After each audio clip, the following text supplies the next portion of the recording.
Ciao a tutti. Ovviamente non poteva mancare l'aggiornamento neve dalle nostre montagne, visto che come previsto è arrivato il peggioramento. Sicuramente non è un peggioramento di quelli corposi, ma l'avevamo un pochino anticipato già nelle previsioni dei giorni scorsi. Però comunque sta contribuendo sicuramente a ripulire un po' l'aria da tutta la sporcizia che abbiamo accumulato in un mese di assenza di precipitazioni.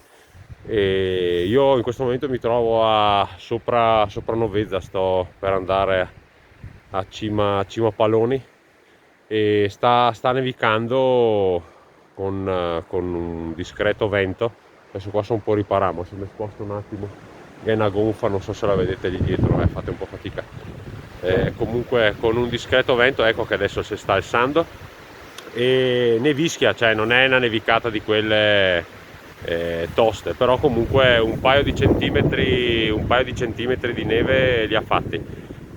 In pianura sta piovendo, soprattutto in pianura, perché nelle zone settentrionali, come avevamo detto già ieri, la perturbazione è un po' più blanda, però nelle zone di pianura attualmente sono accumuli di 3-4 mm.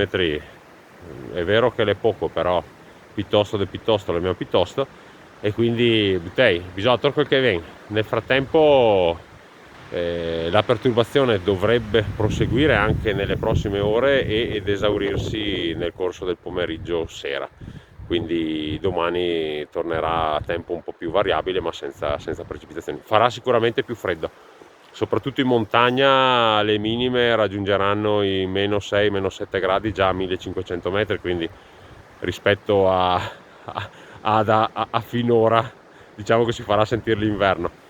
In pianura domani mattina farà più freddo di oggi sicuramente. Bene, dai, ciao Butei e a Butele, ciao ciao.